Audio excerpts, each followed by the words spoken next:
Brenda Ann's sharp laugh echoed in the crowded diner, her voice cutting through the clatter as she belittled Gary Lee. He flinched, a public spectacle of a man shrinking under her gaze. Then his hand shot out, cracking across her cheek. The sudden, hard impact snapped her head back, leaving her stunned, exposed, and a white-hot imprint throbbing on her skin. Gary simply stared, his eyes ice-cold, and said, "I'm done." The early afternoon sun slanted through the kitchen window, highlighting dust motes dancing in the quiet air. Brenda Ann stood across from Gary Lee, a half-eaten sandwich on the counter between them. Her usual morning routine, the easy rhythm of their shared space, had been shattered.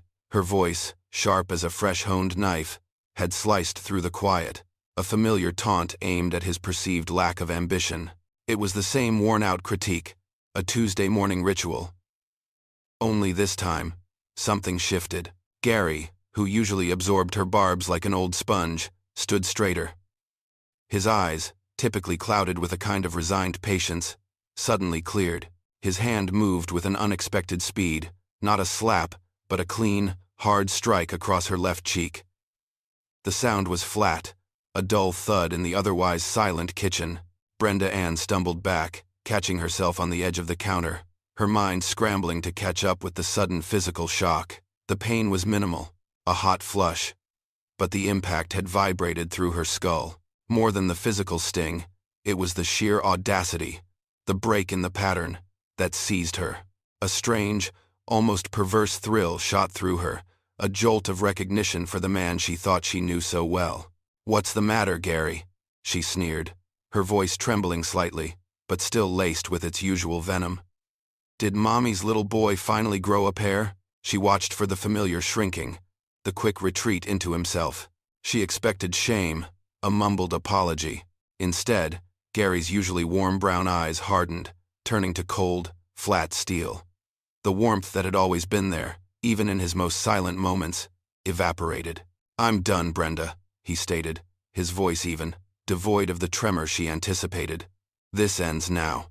Brenda let out a short, incredulous laugh, a brittle sound that grated in the still room. The idea was absurd, laughable. "Done? You're nothing without me, Gary Lee. You'd collapse." She gestured around the kitchen, her hand sweeping vaguely toward the life they had built, a life she considered her creation, with him as a useful, if dull, accessory. She had always controlled the strings, the money, the narrative. He was the quiet, reliable one, the steady provider, too meek to ever truly challenge her. But then she saw it, a flicker of something new in his gaze, a cold, unsettling triumph that made her blood run cold for the very first time. It wasn't anger, not rage, but a chilling certainty.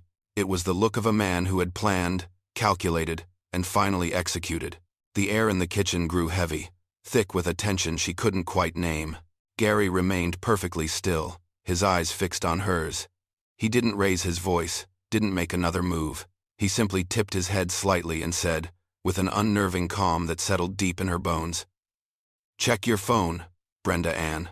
Her hand, as if on its own accord, went to her pocket.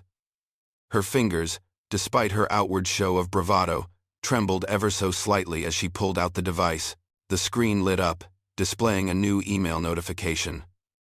It was from Miller and Associates, their family lawyers. Dread, cold and sharp, pierced through the strange thrill from moments before. She tapped the notification. The subject line simply read, "Divorce Proceedings, Gary L. Harmon versus Brenda A. Harmon." Below it, a meticulously crafted legal document unfurled. Each paragraph, each numbered point, laid out her life with a clinical precision she found horrifying. There were dates, names, even specific dollar amounts. The document detailed her numerous affairs, listing the men she had entertained, the places she had met them. Then came the figures, the funds embezzled from their joint accounts, the investments siphoned off, the quiet disappearances of money she had always dismissed as financial genius. Every secret, every quiet betrayal she had carefully tucked away, was laid bare, cold, and irrefutable, in black and white. Brenda's entire carefully constructed world, the one she had woven from lies and ambition, began to crumble beneath her feet. The floor seemed to tilt, the familiar kitchen walls closing in. She looked up from the glowing screen, her gaze slowly finding Gary Lee again. The man who stood before her was not the meek, accommodating husband she had manipulated for years. This Gary was strong, determined, his jaw set, his eyes holding a steady, unyielding power. He held all the cards, and she, for the first time, had none. "How?" she whispered, the single word a mere breath of sound, barely audible in the suddenly vast space of the kitchen. Her throat felt tight, constricted. Gary's expression softened, a hint of something that might have been pity, or perhaps just weariness. Touching his features, "I've known for years." "Brenda Ann," he said, his voice quiet, almost mournful. "Been watching, been waiting for the right moment." The truth of it hit her then, a physical blow. All those years, all her perceived cleverness, her control, it had been an illusion. She swayed, gripping the cool edge of the kitchen counter with white knuckles, fighting for balance. The reality of it, cold and sharp, was a weight too heavy to bear. Panic clawed at Brenda Ann's throat, a cold, sharp sensation. Her hand shot out, grasping Gary's forearm with a desperate, white-knuckled grip. Her mind, usually so quick and precise, raced, searching for an angle, a leverage point, anything to regain control of the crumbling situation. "You can't do this," she hissed, her voice low and ragged. "I'll ruin you, Gary Lee. I'll expose you for the pathetic, impotent excuse for a man you are. You think you've got something on me? I'll tell everyone what a failure you've always been." Gary looked down at her hand, then met her eyes. His expression remained unnervingly calm, a slight, almost imperceptible smile playing at the corners of his lips. It wasn't a smile of amusement, but something colder, knowing. He gently, almost casually, dislodged her fingers from his arm, his touch firm but without aggression. "Go ahead," he said, his voice soft, conversational, as if they were discussing the weather. "But before you do, you might want to check your social media accounts and your email. Just a thought." He paused, letting the words hang in the air, then added, "And maybe give your friends a call. You'll find them not as loyal as you think, Brenda Ann. Not as loyal at all." With that, Gary turned, his back ramrod straight, and walked out of the kitchen. The sound of his footsteps faded down the hall, then the quiet click of the front door closing echoed through the house. Brenda was left alone in a silence that felt heavy, shattered. The steady hum of the refrigerator seemed unnaturally loud. Her heart pounded against her ribs, a frantic drumbeat. Her breath hitched. She fumbled for her phone again, her fingers clumsy with dread. Her thumbs flew across the screen, opening one app after another. Facebook, Twitter, Instagram. The screens flickered to life, each one a fresh wave of nausea. It was everywhere. Not just one or two posts, but hundreds, thousands of them. Her name, Brenda Ann Harmon, was trending. Hashtags associated with her were plastered across every feed. Her face, her carefully curated public image, was distorted, ridiculed, utterly demolished. A wave of physical illness washed over her, making her stomach churn. Screenshots populated every feed. There were her text messages, verbatim, detailing affairs with men whose names she had meticulously kept secret. Casual, cruel exchanges about her lunch dates and business trips with former lovers. Then came the financial records, clear and damning. Scanned bank statements and investment portfolios, highlighted to show the precise amounts, the dates, the destinations of the funds she had siphoned off, the quiet transfers she'd made to offshore accounts she believed were untraceable. Emails, too, were there for the world to see. Exchanges with confidantes, betraying the trust of her closest friends, revealing her cynical calculations about their weaknesses and how to exploit them. Even private family discussions, where she had manipulated her own relatives for personal gain, were now public. Each piece of evidence was a fresh stab, each detail a new layer of humiliation. But then came the video. It was a shaky, low-resolution clip from the annual charity gala last year. She remembered the night. She'd had too much champagne, feeling untouchable. In the video, she was clearly intoxicated, swaying slightly, a glass of something dark clutched in her hand. Her face, flushed and smug, leaned into the camera as she mocked Gary, sneering at his quiet nature, making crude jokes about his performance issues to a small, laughing audience. The clip played on a loop, her drunken face filling the screen, her cruel words echoing in the silent kitchen. Below each post, the comments section exploded. The names flashed by, faces she recognized, people she had called friends for years. "I knew she was always a snake," read one. "Disgusting. And I thought she was my friend," another wrote. "She did the same thing to me, pretending to care while she stole from the club treasury." Their shock quickly morphed into disgust, then outright anger. They weren't just reacting to the evidence, they were sharing their own stories, adding to the torrent of condemnation. Her carefully cultivated image, the facade of the successful, charming, philanthropic Brenda Ann, was torn to shreds in real time, right before her eyes. Her legs, suddenly weak and unresponsive, gave out. She sank to the cold tile floor, dropping the phone with a soft clatter. The screen lay face up, still broadcasting her ruined life. The digital world, which she had always used so expertly for her own gain, was now her judge, jury, and executioner. A single, choked whisper escaped her lips, lost in the overwhelming silence of the kitchen. How had it come to this? Brenda Ann sat on the cold kitchen floor, the forgotten phone screen, a mocking beacon beside her. The sounds of her carefully constructed world collapsing echoed not in her ears, but in the hollow space inside her chest. Surrounded by the quiet wreckage of her present, long-suppressed memories began to surface, rising like ghosts from a forgotten grave. She saw herself, a younger woman, before the sharp edges of ambition and the corrosive acid of greed had twisted her into something unrecognizable. A girl with bright eyes and genuine laughter, not the calculated, brittle sound she now made. She remembered the day she met Gary Lee. It was a muggy summer evening at a college mixer. Both of them fresh out of their respective universities, tentative and hopeful. He had worn a slightly rumpled shirt. His smile, easy and unforced. He was kind, genuinely kind, full of simple dreams and an unwavering belief in her potential.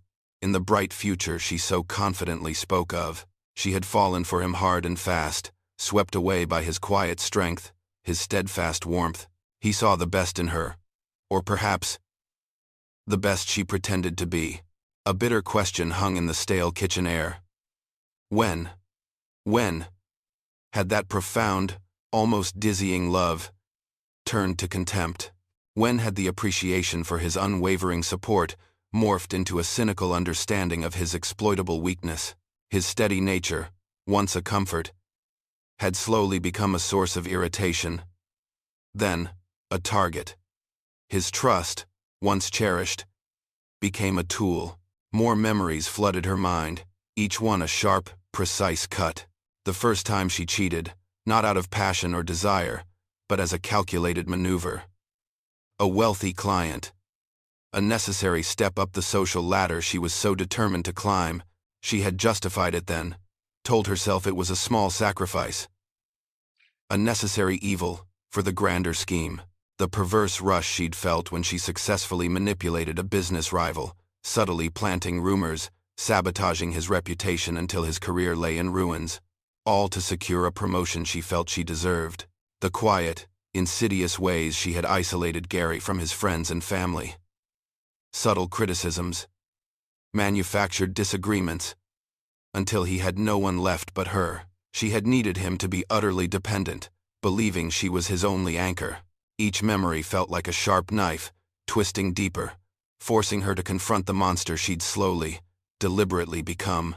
The mirror she held up to herself now reflected a stranger, a caricature of the girl Gary had once loved. The carefully crafted narrative of her life, the one where she was the brilliant, misunderstood heroine, crumbled under the weight of her own undeniable actions. Her thoughts drifted to her younger sister, Sarah Jean. It had been years since they spoke. Sarah, with her quiet integrity and stubborn honesty, had seen it. Even then, Brenda remembered the exact words, spoken during a heated argument at their mother's funeral, a rare moment of vulnerability. "Brenda, you're losing yourself. You're becoming someone I don't recognize." Brenda, wounded by the truth, had simply cut her out, ending the conversation and their relationship with a cold, dismissive finality. She hadn't looked back. Now, the full, crushing weight of her actions, of every cynical choice, every calculated betrayal, crashed down upon her. It wasn't just Gary's divorce papers, or the public humiliation. It was the realization of what she had traded for it all. Her integrity, her humanity, her very self. The silence in the kitchen, once merely heavy, now felt deafening, amplifying the desolate landscape of her inner world. For the first time in years, the tears came. Not the calculated, crocodile tears she sometimes used to get her way, but deep, racking sobs that shook her entire body. They were primal, ugly, tearing from a place she had long since buried. She wept for the person she'd been, for the love she'd squandered, for the life she'd so irrevocably destroyed. She wept for Gary, and she wept, perhaps most profoundly, for herself. Brenda Ann didn't know how long she sat there on the cold kitchen floor, the last vestiges of her tears drying on her cheeks. The kitchen had grown dark, the afternoon sun replaced by the deepening twilight. The silence had taken on a new dimension, no longer just a void, but a presence. She was still contemplating the wreckage, the shattered pieces of the life she had once so carefully constructed. Then, a shadow filled the doorway. Gary Lee stood there, a modest suitcase at his feet, his posture quiet but resolute. He wasn't dressed for travel, just in his everyday work clothes. But the suitcase signified movement, an undeniable departure. His face, dimly lit by the fading light from the living room, was unreadable, devoid of the anger or pain she might have expected. "I'm leaving," he said quietly, his voice flat, devoid of emotion, as if delivering a simple statement of fact. "You have until the end of the week to move out." He paused, allowing the words to sink in. "The house is being sold. Half the proceeds will be donated to the children's hospital. It's something I've wanted to do for a long time." Brenda stared at him, her mind still struggling to process. Half to charity. The thought felt surreal, a stark contrast to her own greedy manipulations. "The other half," Gary continued, his gaze unwavering, "will go into a trust. It will cover your basic living expenses for the foreseeable future. A small apartment, utilities, food, nothing extravagant." He took a slow breath, then added, "It's more than you deserve, Brenda. Much more. But I won't leave you destitute." Brenda could only stare. This man she had so completely underestimated, dismissed, and exploited for so long. He stood there, a quiet, formidable presence, entirely in control, entirely himself. The shock of his revelation, the public unraveling, was one thing. This quiet, measured act of continued, undeserved kindness was another entirely. It broke through her shattered defenses in a way the anger and betrayal never could. "Why?" she whispered, her voice raw, genuinely confused. The question felt foreign, heavy. "After everything I've done, Gary, why show me any kindness at all?" She expected scorn, cold justification, anything but this quiet compassion. Gary sighed, a sound that seemed laden with a lifetime of pain, of deep disappointment. It was a sound of profound weariness. "Because, unlike you, Brenda Ann," he explained, his voice still low, almost gentle, "I haven't forgotten who I am." He looked away for a moment, out into the dim living room, then back at her. "I loved you once, you know. A long, long time ago. And a part of me, the part that holds on to old dreams, I suppose, will always, I don't know, hold a space for that." He corrected himself, a slight shake of his head. "No, that's not right. What I mean is, I remember the person I thought you were. And, for her, I suppose." His gaze returned to hers, clear and unwavering. "But more importantly," he continued, "I love who I am, and this," he gestured vaguely, encompassing his actions, his quiet resolve, "this is who I am. I'm a man who shows kindness, Brenda Ann, even to those who don't deserve it." As he turned to walk away, to step out of her life forever, Brenda found her voice one last time. It was a strangled sound, unfamiliar, forced from a place she didn't know existed within her. "I'm sorry," she said, the words feeling utterly foreign on her tongue, clumsy and inadequate. "I know it doesn't change anything, but I truly am sorry. Gary." Gary paused, his back still to her, his hand resting on the doorknob. He didn't turn around. His silence stretched, long and meaningful. Before he finally spoke, "I hope someday you mean that, Brenda," he said, his voice soft, almost a whisper. "For your sake." Then he was gone. The door closed behind him with a quiet click, a sound of absolute finality. The house was utterly silent, save for the rhythmic hum of the refrigerator. The days following Gary's departure bled into one another, a heavy blur of shame and crushing self-recrimination for Brenda Ann. The quiet house, once a stage for her manipulations, became a tomb of echoing silence. She moved out, not with the dramatic flourish she usually reserved for such exits, but with a quiet, almost defeated compliance. The trust Gary had set up provided a small, nondescript apartment on the edge of town. It had beige walls, serviceable furniture, and a view of a busy street. A stark contrast to the sprawling gardens and manicured lawns she was accustomed to. Her phone, once a lifeline of social connections and business dealings, rang constantly. Each vibration, each fleeting jingle, sent a fresh wave of anxiety through her. She couldn't bring herself to answer. The thought of facing anyone, of hearing their contempt, was unbearable. The few times she dared to pick up, driven by a flicker of hope that someone, anyone, might still care, she was met with a barrage of anger and accusations. Former friends, business associates, even distant acquaintances, all echoed the same sentiment.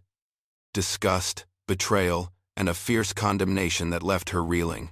Alone, isolated, and utterly ostracized, Brenda was forced to confront the harsh reality of who she had become. There were no distractions, no social engagements to fill the void, no Gary to blame, no new schemes to occupy her mind, just the relentless, quiet hum of her own thoughts, a constant replay of her transgressions. The carefully constructed image of Brenda Ann Harmon, the successful, charming, and powerful woman, had been completely shattered. Leaving behind a hollow shell, she hit rock bottom one evening. The sun had dipped below the horizon, painting the sky in bruised purples and grays. She found herself standing on the small, cramped balcony of her new apartment, the chill autumn air biting at her exposed arms. Below, the streetlights cast long, distorted shadows, and the occasional car hummed by, its occupants oblivious to the silent drama unfolding above. For a fleeting, desperate moment, a thought, dark and seductive, whispered in her mind. It would be so easy, she reasoned, to just end it all. To step off the edge, to escape the monumental mess she'd made. The shame, the crushing loneliness. But as she stood there, poised on the brink, a memory surfaced, clear and poignant. It wasn't Gary, nor her parents, but her little sister, Sarah Jean. She saw Sarah as she was years ago, on the day of Brenda's wedding to Gary. Sarah, a bridesmaid, had stood slightly to the side, her face beaming, looking up at Brenda with such innocent love and fierce admiration, so proud, so full of belief. The image was vivid, a stark contrast to the contempt she now saw in everyone else's eyes. In that moment, Brenda realized she couldn't do it.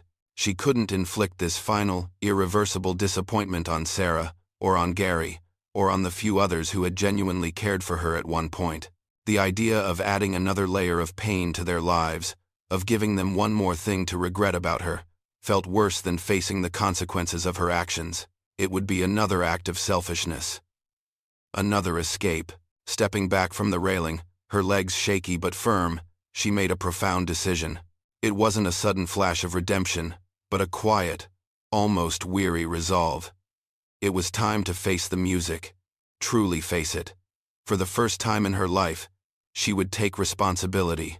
She would genuinely try to make amends, however impossible that seemed, not because she believed it would fix everything, not because she thought she could erase the past, but simply because it was the right thing to do.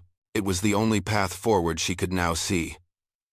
A path toward some semblance of integrity she hadn't possessed in decades. Brenda Ann's hands trembled so violently she could barely dial the number. Each digit pressed felt like a monumental effort, a physical manifestation of the immense fear and vulnerability she now carried. Her first call was to Sarah Jean, the sister she had ruthlessly cut out of her life years ago. She half expected Sarah's phone to be disconnected, or for the call to simply go to an old, forgotten voicemail. She braced herself for the sting of another rejection, a mirror of the one she had inflicted. The phone rang 3 times, then a click. "Hello?" Sarah's voice, familiar yet distant, came through the receiver, worried and guarded. The sound alone nearly broke Brenda, a raw, aching wave of emotion washing over her. "Sarah," Brenda managed, her voice cracking, rough with disuse and the remnants of her earlier sobs. "It's Brenda. I need help." The words tasted foreign on her tongue, an admission she had never allowed herself to utter, to anyone, least of all to her younger sister. There was a long, agonizing pause on the other end. The silence stretched, a vast chasm that Brenda feared would swallow her whole. For a moment, she was certain Sarah had hung up, that the bridge between them was finally, irrevocably burned. Her breath caught in her throat. Then, softly, Sarah spoke. Her voice was still laced with caution, but also with a weary understanding that resonated deep within Brenda. "It's about time, sis," Sarah said, a faint sigh accompanying her words. "Where are you?" Sarah arrived at Brenda's small, beige apartment just a few hours later. The doorbell rang with a tentative chime that echoed in the quiet space. When Brenda opened the door, Sarah stood there, a plain canvas bag slung over her shoulder, her face a mix of apprehension and concern. Sarah's eyes, usually so clear and steady, widened slightly. Her hand flew to her mouth, a small gasp escaping her lips. Brenda knew what she saw. Her hair was unwashed, tangled, falling across her face.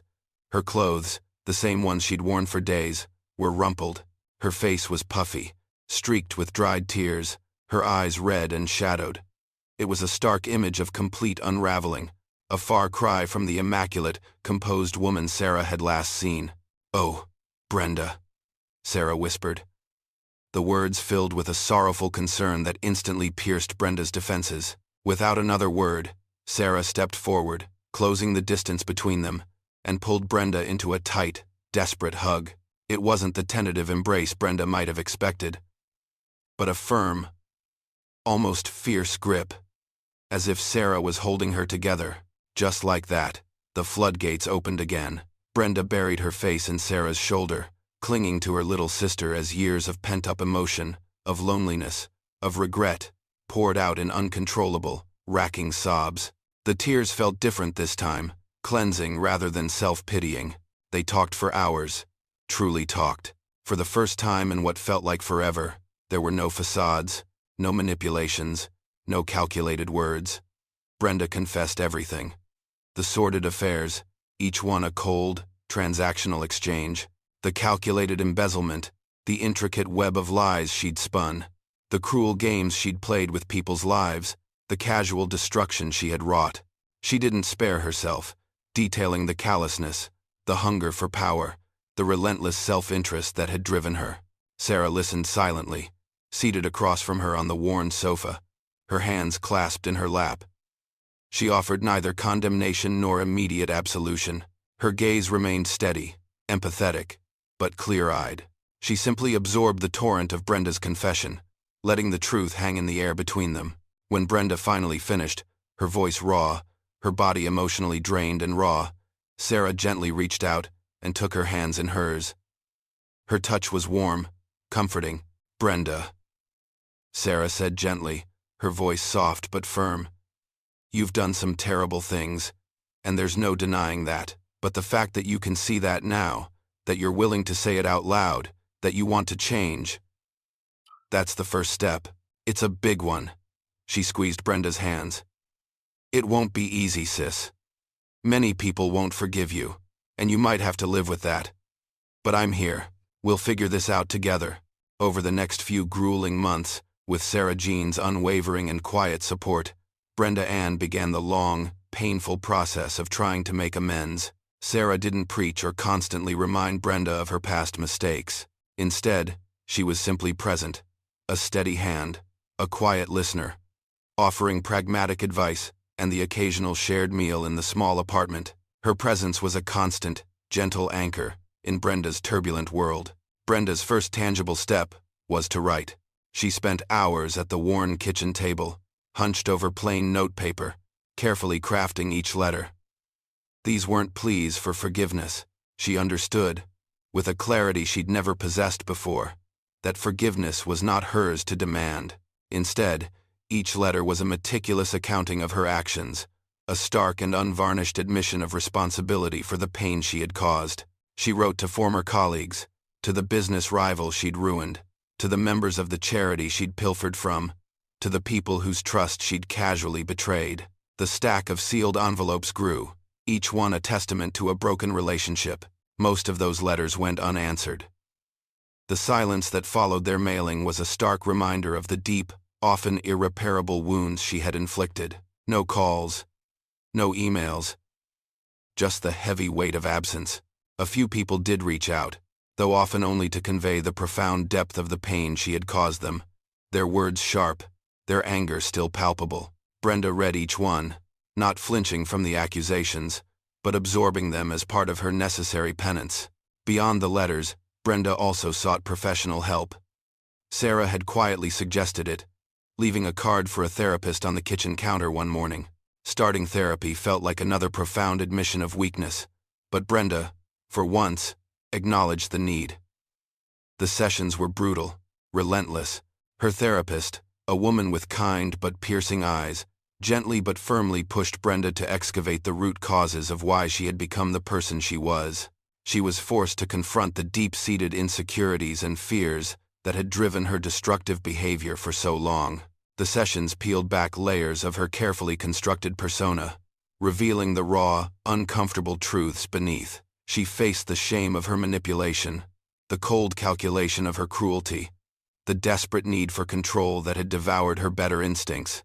Each session was a difficult, often agonizing, step towards genuine self-awareness and the potential for healing. There were tears, anger, denial, and then, slowly, a grudging acceptance. Brenda slowly began the arduous task of searching for the genuine self that lay buried beneath years of ambition, greed, and the relentless pursuit of external validation. It was like sifting through rubble, hoping to find a single, intact artifact from a forgotten time. This wasn't a quick fix, or a sudden epiphany. It was a slow, grinding process, often frustrating, sometimes despairing. Yet, she committed to this agonizing journey, driven by Sarah's steadfast support, a silent belief that shone through in every shared cup of coffee, every quiet conversation, and, more importantly, she was driven by her own desperate, internal need for change. The hollowness she had felt for so long, the crushing weight of her shame, demanded it. She understood, deeply now, that true forgiveness from others might never materialize. That was a consequence she had to live with. But personal accountability, the act of taking full ownership of her past and striving to be different in the future, became her paramount focus. This period marked her sincere, though arduous, attempt at internal transformation. A difficult reckoning with herself, stripped bare of all her former defenses. About 6 months after Gary Lee had quietly left, the mail slot clattered. Among the usual bills and junk mail, a plain white envelope lay on Brenda Ann's floor. The return address was unfamiliar. A P.O. box in a town a few hours away. But the precise, slightly slanting handwriting was instantly recognizable. Her hands began to tremble visibly as she picked it up, filled with a potent mix of apprehension and profound uncertainty. It was from Gary. She didn't tear it open. Instead, she sat down at her kitchen table, the letter held carefully between her fingers. Its mere arrival was a turning point, a fragile connection to a past she had destroyed, a tangible link to the man she had so cruelly used. This small, unassuming piece of paper felt like a profound test of her newfound resolve. a quiet encapsulation of the price she was still paying. And the long, slow, often agonizing journey towards a semblance of morality she was now on. Brenda didn't know what it said inside, but she knew it wasn't about forgiveness. It couldn't be. Not yet. She held the letter, a silent understanding dawning that while amends were slowly, painfully being made, the path to full redemption was still long, uncertain, and fraught with difficulty. The future, with Gary's letter resting in her palm, remained open-ended. It implied that despite the devastating, immediate public consequences of her actions, the possibility of a different future, however challenging, however small, now tentatively existed. It was a cautious, very Midwestern hope, emphasizing the ongoing struggle for personal growth after profound betrayal and its inevitable reckoning. Brenda Ann finally opened the letter. The words inside were concise, a few lines of factual updates about the house sale, a brief mention of the children's hospital donation, and a formal closing. There was no anger, no forgiveness, just a quiet acknowledgement of shared history. It was a mirror of Gary Lee himself. Practical and measured, she read it twice, then folded the paper carefully, placing it back in the envelope. The letter didn't absolve her, nor did it offer a path back to what was. Instead, it marked a different kind of beginning, a life where every step forward would be earned, where every small kindness she received would feel like a profound gift. The world outside her apartment continued, indifferent to her private reckoning. But inside, something had shifted. She understood now that some prices are paid over a lifetime, and some roads to redemption are endless. It was a hard truth, but in its quiet certainty, there was a strange, sober hope.